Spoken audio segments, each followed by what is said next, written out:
네, 반갑습니다. 우리 구사나 공동위원장님 모셨습니다. 어서 오세요. 네, 반갑습니다. 국민주권당 구사나입니다. 네, 반갑습니다. 아니 지금 댓글에 국민주권당 구독했는데 없어졌다.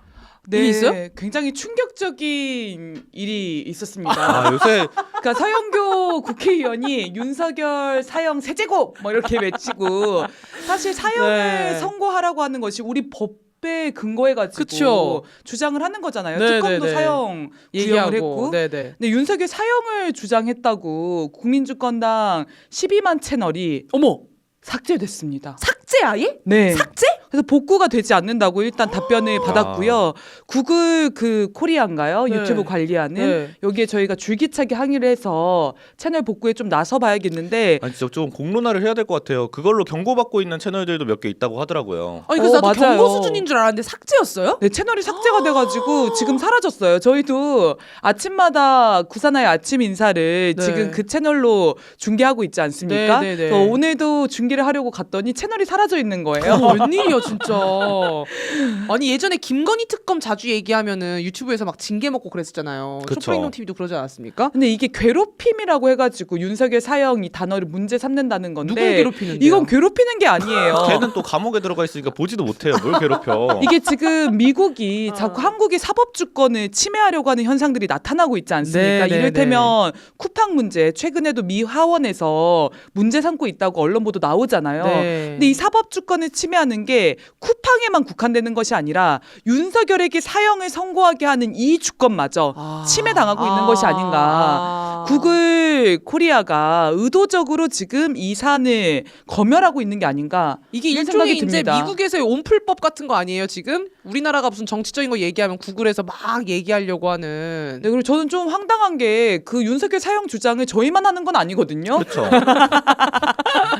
지금 온갖 정치인들, 온갖 방송들이 윤석열 사형 이야기를 한단 말이에요. 네. 아니 사형을 구형을 해서 사형을 나오라고 하는 게 뭐가 문제입니까? 아니, 온라인 맞습니다. 주권 침해네. 온라인 주권 침해 이거 정말. 네, 근데 열받네요. 딱 국민주권당만 콕 집어가지고 네. 지금 채널이 삭제가 돼서 아니 그럴 거면 국회 방송도 없애야 되는 거고 다 없애야죠. 사형 얘기하는 데들은. 네, 지금 직위원 뭐 그 구형할 때 특검이 사형 구형했는데 그런 네. 것도 다 안 되는 거 아닙니까? 그런 기준으로 보면은 그래서 저희도 네. 쇼츠 같은 거 만들 때 삐소리를 넣기 시작했어요. 그래서 너무 고생하시잖아요. 사형 얘기 네. 너무 많아가지고. 아니 1분짜리 쇼츠를 만드는데 사형 얘기가 거의 10번 가까이가 나오는 거예요. 그런데 지금 민심이 그래요. 광주도 막 저 거리 지나면서 명함 뿌리다 보면 어머님들이 저 붙잡고 아. 하시는 얘기가 다 윤석열 사형 왜 안 시키냐고. 진짜 밑도 끝도 없이 제가 명함을 드리면 윤석열 사형을 왜 안 시키냐. 민심이 정말 뜨겁구나. 네, 뜨겁고요. 아무튼 네. 구사나 TV 좋아요, 구독 언젠가 한번 홍보를 해야 되겠다고 되겠다. 생각했는데 마침 기회가 돼서요. 구사나 TV. 네, 좋아요, 구독 눌러주십시오. 지금 야. 12만 채널은 사라지고 12만 가려면 보통 어떻게 해야 되죠? 190명 일단 구독자거든요. 차근차근 쌓아가야죠. 일단 네. 1000명이 돼야 라이브를 좀 마음대로 할 수 있더라고요. 그래요. 1000명부터 좀 시작해 봅시다. 1000명을 좀 만들 수 있도록 오늘 여기 계신 한 100분이 함께 또 동참해 주시면 감사하겠습니다. 네, 고맙습니다. 첫 번째 얘기부터 해보겠습니다. 저희 주한미군 얘기 하겠다고 저희가 미리 말씀드렸거든요. 그래서 그 얘기부터 좀 해봐야 될 것 같아요. 네, 사실 많이 다루시긴 했잖아요. 오산 공군기지에서 주한미군 전투기가 출격해서 중국을 도발하는 끔찍한 짓을 저지르지 않았습니까? 네. 그 얘기를 좀 더 상세하게 다뤄보려고 하는데요. 저는 이 사건을 보면서 너무 가슴이 철렁하더라고요. 전쟁이 정말 날 뻔했구나. 네. 뭐에 놀랐냐면 주한미군 전투기의 출격 횟수가 저는 한 수십 차례라고 나오길래 한 3, 40번이나 출격했을까 생각했는데 무려 170번을 출격을 했다는 와. 겁니다. 와, 몰랐어요. 이틀 동안. 네, 단 이틀 동안. 근데 그 출격한 전투기에 모두 다 실탄이 장착되어 있었다는 거죠. 오. 그럼 이건 중국을 향한 굉장히 고강도의 군사 도발을 감행한 것이고 군사 충돌 없이 마무리된 게 어떻게 보면 기적과도 같은 천만다행인 일이다 이런 생각이 들고요.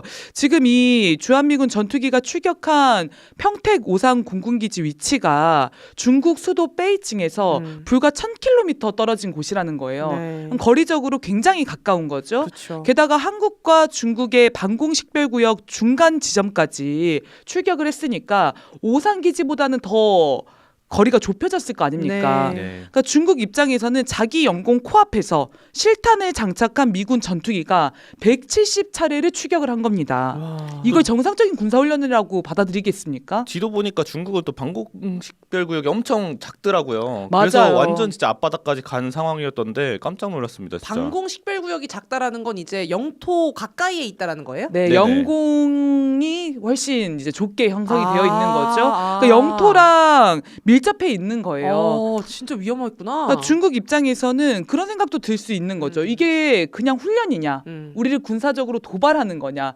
진짜 실탄을 발사할 가능성이 있냐 없냐, 이걸 어떻게 그냥 안심하고 믿고 맡길 수가 있겠습니까? 네네네. 네, 그래서 매우 좀 충격적인 사건이었다 이런 생각이 들고요. 제가 좀 화가 나는 부분은 이 주한미군이 중국 도발을 감행한 게 설 연휴 마지막 날이었잖아요. 일단 민족의 최대 명절이 즐겁게 끝나야 되는데 네. 우리가 즐겁게 그 전부쳐 먹고 이럴 때 전쟁 그렇죠. 나서 다 죽을 뻔했다.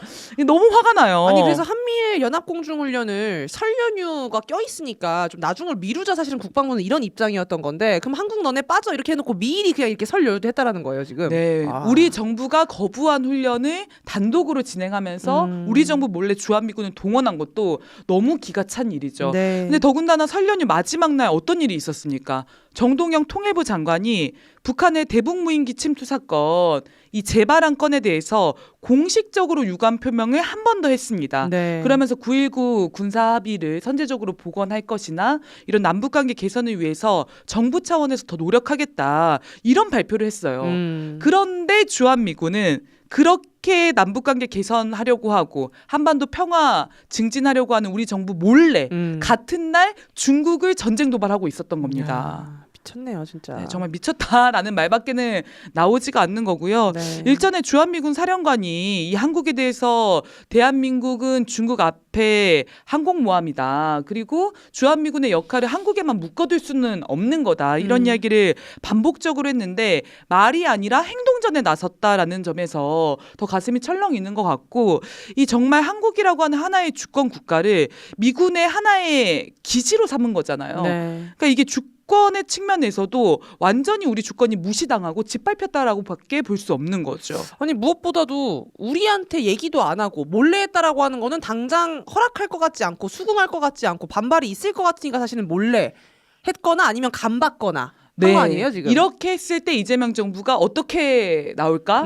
과연 우리한테 어떻게 대응할까? 이런 걸 간본 걸 수도 있고요. 네. 사실 이게 문제는 일회성이 아니라 주한미군이 주둔하는 하는 한 이런 동맹 현대화 방향, 중국을 견제하고 압박하는 방향을 계속 지속하겠다는 거 아닙니까? 절대 안 그런 되죠. 측면에서도 한번 첫 발을 떼본 거죠. 그랬을 때 한국은 또 한국 국민은 어떤 식으로 반응할까 이런 걸 보려고 했던 것은 아닌가 이렇게도 생각해 볼 수 있을 것 같아요. 와, 근데 그게 정말 전쟁 시도인 거구나. 그 간보기가. 네, 그래서 미친 자들이네요. 동맹 현대화를 지금 뭐 누구죠? 아 제가 갑자기 이름이 기억이 안 나네요. 국가안보실장 저희가 늘 주시하는 위성락? 네, 맞아요. 위성. 지금 브런슨에 너무 꽂혀가지고 화를 내다 보니까 서운해요. 까먹으면 네. 안 돼요. 위성락. 위성락이 동맹 현대화를 네네네. 계속해서 뭐 주창하고 편을 들어주고 있는데 이게 중국을 견제한다, 압박한다 정도의 온순한 표현으로 설명될 게 아니라 아까 변은혜 진행자님 말씀해주신 것처럼 한국 국민 몰래 중국과 전쟁도 불사하겠다, 군사적 충돌도 만들겠다라고 하는 게 이 동맹 현대화의 실체인 겁니다. 네. 지금 그런 데에서 우리나라가 강하게 그래도 어떻게 보면 항의를 한 거 아닙니까? 네, 맞습니다. 정부가? 우리 정부가 일단 이 훈련에 동참을 하지 않은 걸 굉장히 잘한 일이다. 네. 사실 동북아의 전쟁 위기나 긴장 고조를 할 수 있는 위험천만한 군사 도발이었는데 여기에 선을 그었다는 게 1차적으로는 잘한 일이라고 생각하고요. 네. 관련해서 정부 차원에서 주한미군 사령관에게 강력하게 항의한 거 이런 것도 너무 잘한 일이라고 생각합니다. 근데 이런 일을 처음 보는 것 같아요. 네. 정치를 뭔가 알고 나서 본 적 있으세요? 이렇게? 저도 없는 것 같아요. 그렇죠. 주한미군 사령관한테 항의를 최근에 그 오산에 내란 특검이 막 주한미군 기지가 가가지고 막 그 압수수색했다고 했을 때도 항의 한번 못했잖아요, 우리나라가. 맞습니다. 야. 근데 그런 관점으로 보면은 두 가지 측면이 있는 것 같은데 하나는 우리 국민들이 참 중요하다. 국민들이 이런 주권의 문제, 자주의 문제에 무감해지지 않고 더 적극적으로 이 문제를 제기하고 미국이나 주한미군을 규탄했을 때 정부는 국민을 믿고 네, 이런 목소리를 당당히 낼 수 있는 거죠. 네. 저는 이재명 정부가 어떻게 이 목소리를 낼 수 있을까에는 촛불 국민이 그 뒷배에 있었기 때문에 야. 가능한 게 아닐까 이런 생각을 했고요. 또 신나는 일이네요. 네, 그리고 뭐 아까 지나간 앞방송에 이어서. 이야기이긴 하지만 김동연 지사가 그 전환기 취소한 것도 네, 지난 그럼요. 촛불에서 제2, 제3의 김동연이면 안 되지 않습니까? 이 야, 말을 들은 게 아닌가. 들었나 봐. 그리고 또 앞에 한번 대관 무슨 취소한 거, 광주 네, 따라한 걸 광주가 수도 했었죠. 있어요. 네. 네, 좋은 일이죠. 좋은 네, 거 아무튼 따라하면 우리 좋은 촛불 거예요. 행동, 네. 촛불 국민이 투쟁하는 게 파급력을 미치고 있다는 거죠. 네. 또 두 번째 측면에서 생각해 보면 대한민국 정부가 항의를 할 수밖에 없을 정도로 심각한 사안이었다는 겁니다. 네. 이 사안 자체가. 그러니까 여기서 우리가 항의를 안 하면은 우리랑 중국이 애매해지는 거잖아요. 그렇죠. 맞습니다. 이재명 정부가 사실 한중 관계 너무 악화되어 있었는데 이걸 풀려고 한중 정상회담에서 얼마나 좋은 외교적 수완을 보여주지 않았습니까? 그렇죠. 백도어 있는지 그거. 샤오미 폰으로 셀카도 찍고 네. 그런 노력을 주한미군이 다 네, 무의의 것으로 만들려고 했던 거예요. 네네네. 그래서 이런 반응이 있다 보니까 지금 미국도 국민 눈치를 볼 수밖에 없죠. 여론이 심상치 않으니까 주한미군 사령관이 국방부에 사과를 야, 이 했다고 사과도 하고요. 깜짝 놀랐습니다. 아니 우리 김재영 진행자님 그 평택에서 자주 투쟁해 보셨잖아요. 미군 기지. 그쵸. 근데 평택에서 막 진짜 사고가 나고 그래도 사과를 안 해요. 한 번도 안 했잖아요. 주한미군 사령관이 사과하는 거 뭐 예전에 미선희 교수님 이럴 때나 좀 있었나 싶었는데 네. 와. 사람이 죽은 것도 아니고 훈련한 걸로 사과를 한다는 건 진짜 사실 주한미군 입장에서는 있을 수 없는 일이거든요. 그러니까요. 진짜 어떤 시대에 우리가 지금 살고 있는지를 모르겠습니다. 정말 저희도. 네. 네. 보통은 유감 표명 정도 하면 많이 했다라고 선심 쓰듯이 하는데 네네네. 네, 사과 입장을 우리가 받아냈다는 거 이것도 좀 예의주시해야 될 것 같고 네. 그만큼 국내의 반미 여론이 불붙을까봐 네. 네, 노심초사하고 있는 것 같습니다. 또 하나는 나흘간은 예정을 했었는데 이 훈련을 이틀 만에 중단을 바로 했다고 해요. 와. 실제 그 언론 보도된 댓글들 보면은 막 방 빼라 나가라 전쟁하고 싶으면 니네 본토 가서 해라. 오만 대의 불장난을 치고 있냐. 네. 네, 분노가 어마어마했습니다. 아니 오늘 김어준 겸손님들 다 아침 방송에서도 김어준 씨가 그런 얘기 하시더라고. 초치해야 된다 주한미 대사. 아 그럼요. 야 대사 대리를 초치해야 된다고. 야 정말 대단합니다. 그래서- 할까? 뭐 비공식으로 했다는 얘기는 맞아요. 하더라고요. 김진영 방송에서. 의원님이. 지금 네네네. 주한미군 사령관이 사과했다고 끝낼 문제가 아니라요. 이거는 뭐 대사를 초치하는 문제부터 시작해서 이 끔찍한 전쟁 도발, 주권 유린 행태에 대해서 가장 강도 높게 항의하고 규탄하고 나서야 된다. 사실 우리 촛불에서도 뭐 그런 목소리를 냈었는데 네네. 더 그런 반응이 엄청 목소리 뜨거웠어요. 네, 많이 내야 될 것 같아요. 본인이 직접 발언하셨잖아요. 좀 민망해가지고. 남의 일인 엄청 것처럼 봤는데. 얘기하시네요. 저는 사실 구호가 되게 센 구호잖아요. 음. 그래서 어떤 반응이 나올까 고민을 많이 하면서 봤는데 걱정도 하고 아 진짜 너무 뜨거운 반응이 나오더라고요. 뒤에서부터 그냥 소리가 네. 장난이 아니었어. 거의 직위원급이었어요 지금. 네, 주한미군을 철수시켜야 한다는 주장에 이렇게 공감대가 높은 적이 있었는가 뭐 이런 생각이 들었고 아마 그런 반응을 다들 이렇게 하신 이유는 주한미군이 안보의 가장 큰 불안 요소이고 네. 실제 전쟁의 화근이라고 느끼시기 때문인 것 같아요. 네. 지금 트럼프가 새해 벽두부터 남의 나라 대통령을 납치하고 그린란드 영토 빼앗으려고 억지 쓰고 이란이랑 전쟁하려고 들쑤시고 멕시코에서 난리치고 네. 뭐 정말 정상적인 국가라고 볼 수 없지 않습니까? 네, 네, 네. 그러니까 정신이 나가서 폭주하는 제국주의의 말로를 사실상 보고 있는 건데 미국이라는 나라가 이 지경인데 과연 주한미군은 정상적인 판단을 할 거라고 어떻게 믿을 수가 있냐는 거죠. 그렇죠. 그러니까 주한미군의 존재 자체가 너무나 불안하다는 거예요.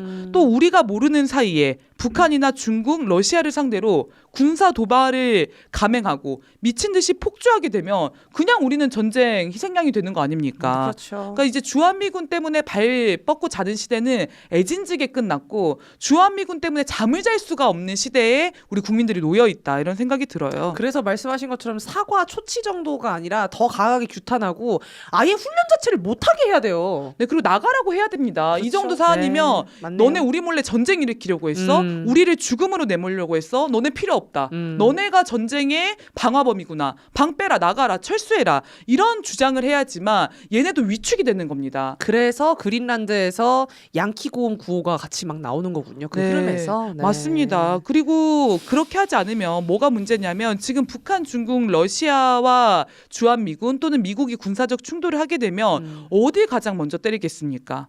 대한민국 전국 곳곳에 있는 주한미군 기지들을 때릴 거라는 게 이번에 확인이 된 거예요. 왜냐하면 그곳이 바로 미군의 발진 기지자 전초 기지라는 걸 확인시켜 준 거 아닙니까? 그래서 우리는 말도 안 되게 그냥 상관없이 전쟁에 휘말리게 되는 거고 우리 국민들이 피해를 보는 거고 우리 국토가 전쟁 불바다가 되고 그 주변에 사는 사람들 그 일대 사람들 다 초토화되는 거죠. 기지를 없애는 거 미군을 철수시키는 게 우리의 안전 보장의 핵심이 되지 않을까 이런 생각이 듭니다. 네, 고맙습니다. 추가로 관련해서 더 얘기해 주실 게 혹시 있을까요? 네, 지금 이런 상황에서 한미연합훈련 관련해서도 미국과 한국 정부의 미묘한 이견, 입장 차이가 확인되지 않습니까?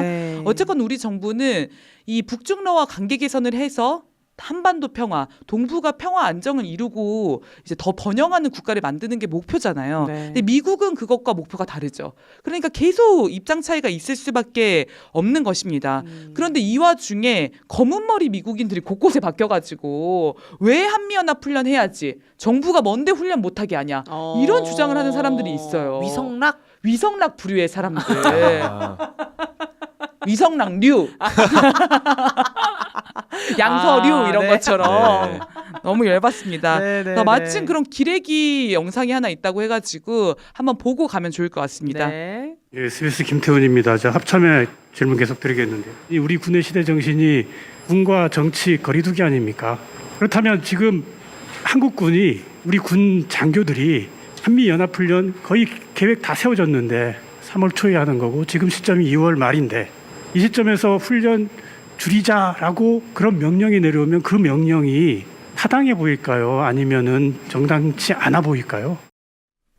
뭔 소리예요, 저게? 저 기자가 지금 얘기하는 게 맞아. 뭔 소린 거예요, 지금? 지금 국힘당처럼 앞뒤 논거가 지금 없는데 중간에 뭐 하나 빠졌지 지금. 군에서 계획해놨으니까 그냥 다 해야 된다. 건들지 않는 게 군의 비정치화입니까? 너무 황당하죠.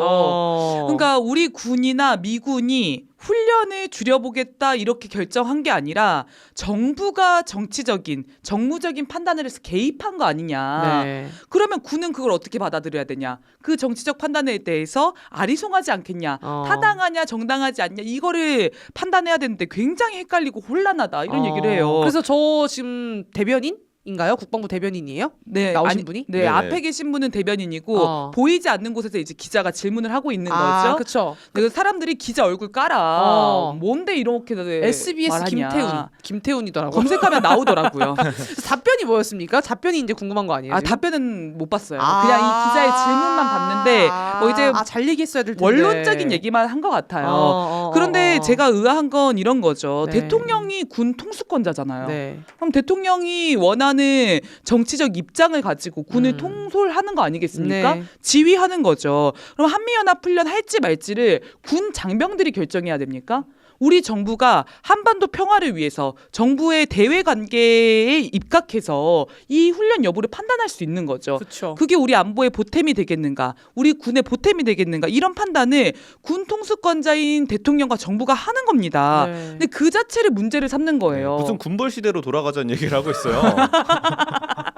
그러니까 그거야말로 굉장히 유연한 거고 오히려 그게 원칙적일 수도 있는 거고. 예를 들면 대북 우리가 남북 정상회담 하려고 해요. 그러면은 대북 훈련을 계속할 수 없는 거 아니에요. 그렇죠. 그런 데서 방공 뭐죠 이거 대북 방송? 대북 방송도 철거할 수도 있는 거고 미리 계획했는데 그걸 안 할 수 없는 거 아닙니까? 지금 그 질문 똑같이 하는 거 아니에요, 김태훈 기자가? 그리고 군이 자기 멋대로 훈련을 할지 말지 결정을 하고 자기 멋대로 군사 분계선 인근에서 뭐 할지 결정을 하면 그게 민주공화국이라고 할 수 있습니까? 이거 군사 독재 아니에요? 그거야말로 군의 정치화죠.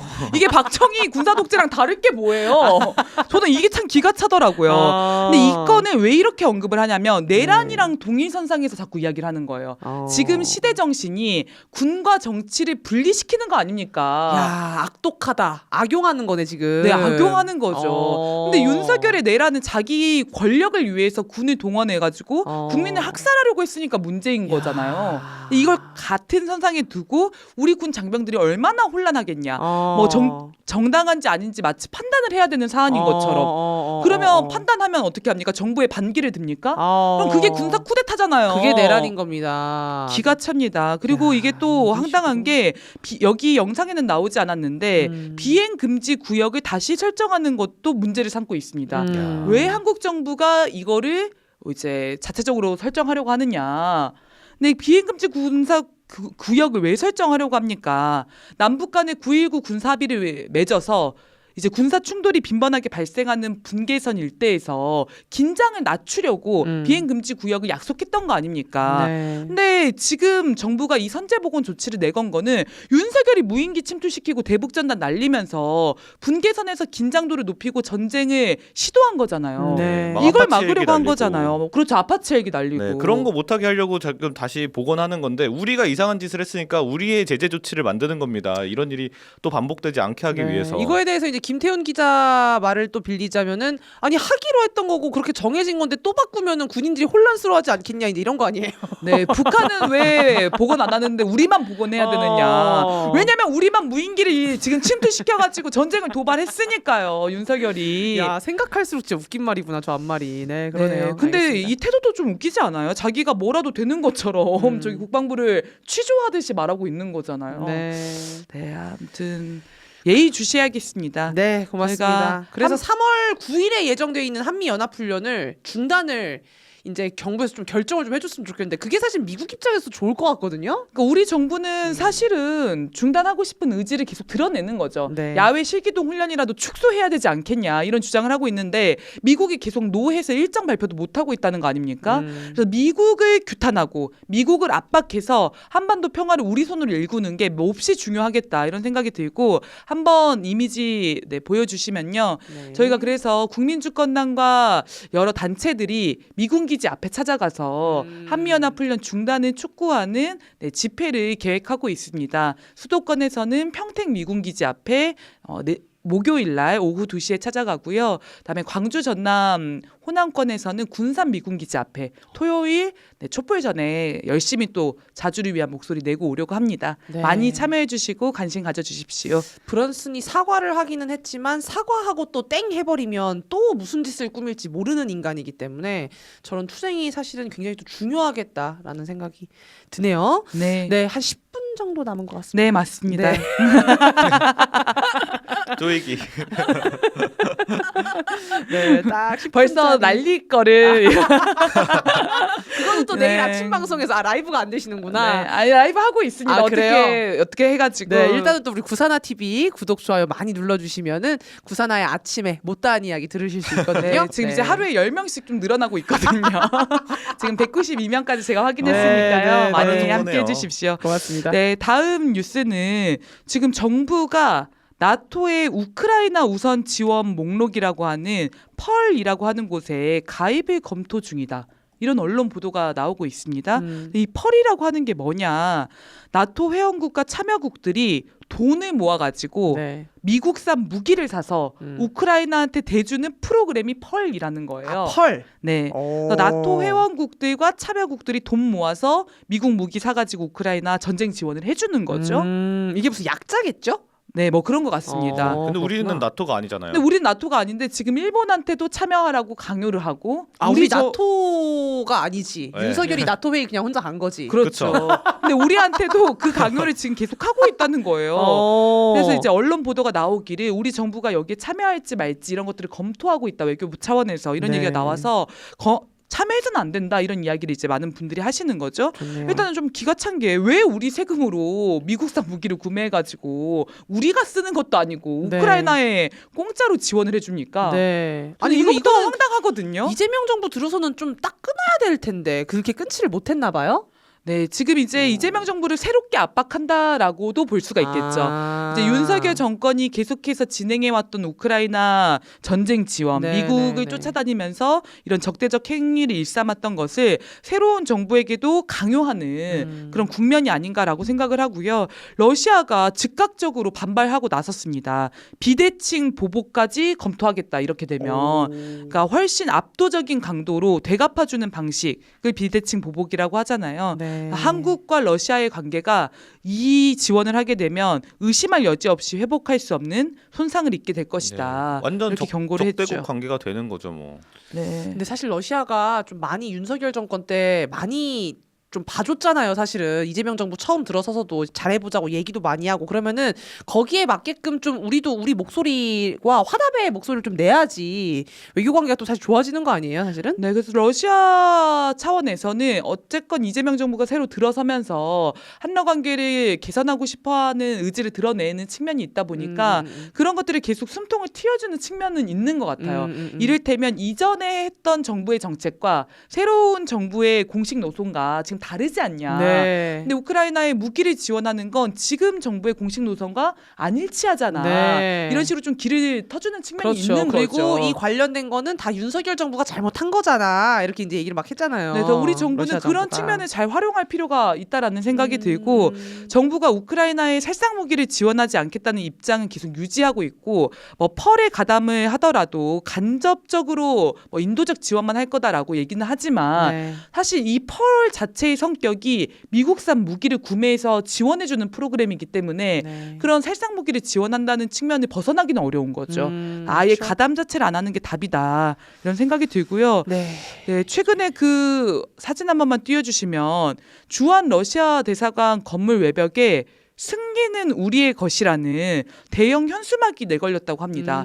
이제 우크라이나 전쟁 발발한 지 4년 앞두고 있는데 이런 현수막을 이제 러시아 대사관이 내건 거죠. 그러면서 막 조중동에서 난리가 났어요. 지금 한국에서만 러시아가 망동을 벌이고 있는데 이게 이재명 정부가 원칙 없이 외교를 해가지고 이런 승리는 우리의 것 이런 현수막이 걸린 게 아니냐 막 난리를 치고 있습니다. 네. 나름 진보적인 인사분들도 저 사진 공유하면서 러시아를 비난하는 입장들을 내시더라고요. 네, 근데 그 근거가 뭐예요? 그 진보적인 인사분들은? 그러니까 러시아가 우리나라에서 망동을 하고 있다. 이 같은 주장입니다. 같은 주장이에요? 그러니까 우크라이나 오. 전쟁을 염두에 두고 승리는 우리의 것이라는 표현을 쓴 거 아니냐. 아, 침략을 했는데 러시아가. 네, 그 전쟁을 뭐 미화하려고 하는 것을 한국에서 시도하고 있는 거 아니냐. 뭐 이런 차원에서 이제 규탄을 하는 건데 네. 러시아 대사관이 해명을 했습니다.